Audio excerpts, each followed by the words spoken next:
institutions from classroom learning to global impact. Engineering education aligned with the global goals. உயர்கல்வித்துறை அமைச்சர்கள் அடுத்தது வரேன் உங்கள்கிட்ட. உயர்கல்வித்துறை அமைச்சர் வரேன். மாண்புமிகு பேரவைத் தலைவர் அவர்களே, மாண்புமிகு உறுப்பினர் ராஜா, உங்க இருக்கையில போய் முதல்ல உட்காருங்க. உயர்கல்வித்துறை அமைச்சர் அவர்கள். மாண்புமிகு சட்டமன்ற உறுப்பினர் அவர்கள் பேசுகிற பொழுது சொன்னார்கள், அவர்கள் சார்ந்திருக்கிற அரசியல் இயக்கம்தான் தாழ்த்தப்பட்ட சமூகத்தை சார்ந்தவர்களுக்கு அமைச்சர் பதவி, அதிகாரம் இவைகளெல்லாம் கொடுத்ததாக சட்டமன்றத்திலே பதிவு செய்தார்கள். நானும் ஒரு கருத்தை சொல்ல விரும்புகிறேன். இது சமீப காலம், ஏறத்தாழ 10 ஆண்டுகளுக்கு முன்னால், ஏறத்தாழ 20 ஆண்டுகளுக்கு முன்னால் நடந்த நிகழ்வுகளைத்தான் முன்வரிசையிலே இருக்கிற எதிர்க்கட்சி சட்டமன்ற உறுப்பினர் சொன்னார்.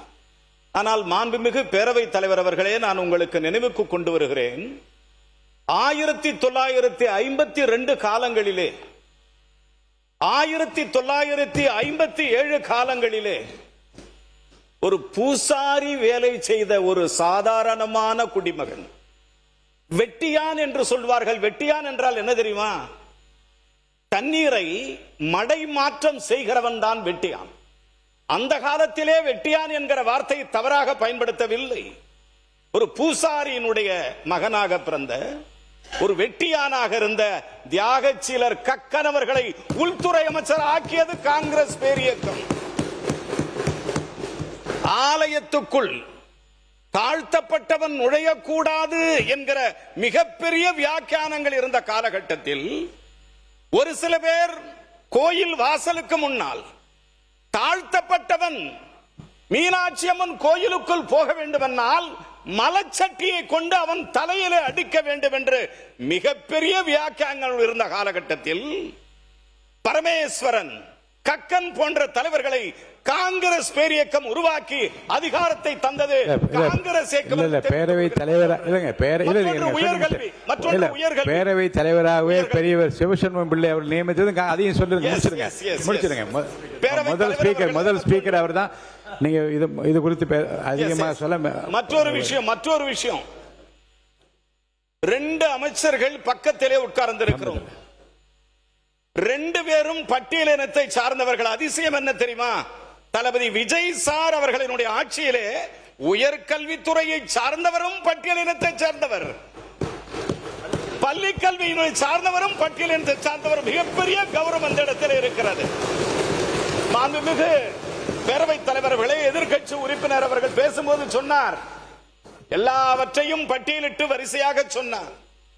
நான் சொல்லுகிறேன், சென்னை பல்கலைக்கழகம் துணைவேந்தர் இல்லாமல் காலியாக இருக்கிறது. மதுரை காமராஜர் பல்கலைக்கழகம் துணைவேந்தர் இல்லாமல் காலியாக இருக்கிறது.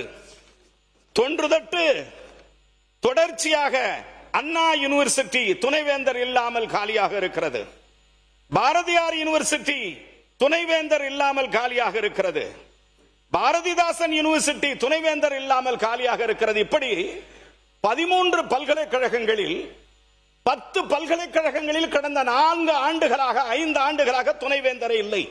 சமீப காலமாக ஒரு 4 நாட்களுக்கு முன்பு மனோன்மணியம் சுந்தரனார் பல்கலைக்கழகத்தினுடைய துணைவேந்தர் பதவியும் நீக்கப்பட்டு விட்டது, காலாவதியாகிவிட்டது.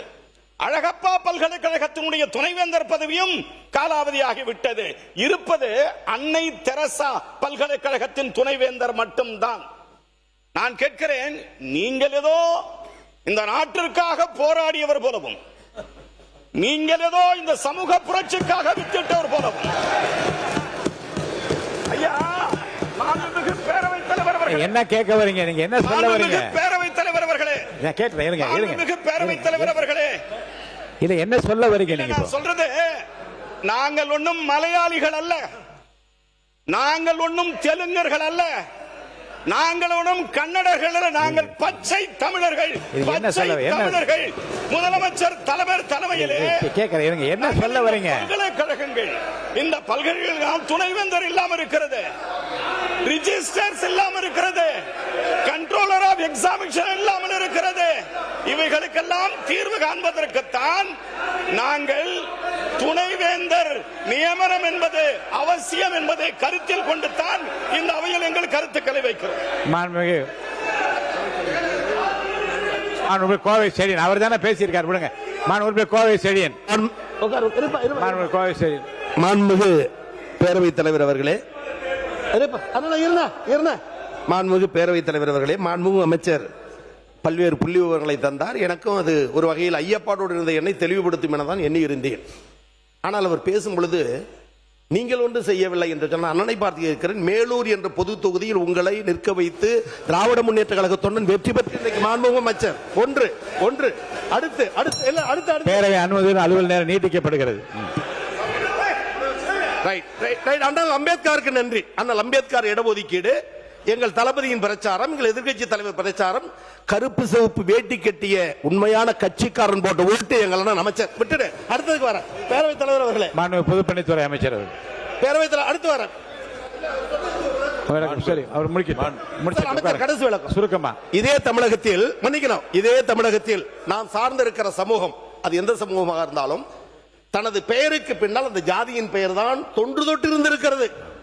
அது யார் என்று சொல்ல விரும்பவில்லை. ஆனால் தன் பெயருக்கு பின்னால் ஜாதி என்று போட்ட அந்த ஜாதியின் பெயரை ஒட்ட வெட்டி தூக்கி எறிந்துவிட்டு இன்றைக்கு BA, BSc, MA, MSc, MCom, BE என்று போட்டுக் கொள்ளுகிற காலத்தை உருவாக்கியது திராவிட இயக்கம், பெரியார், அண்ணா, கலைஞர், திமுக என்பதால் தமிழகத்தில் அடித்தட்டு என்பதை நான் பதிவு செய்ய விரும்புகிறேன். Saram institutions from classroom learning to global impact. Engineering education aligned with the global goals.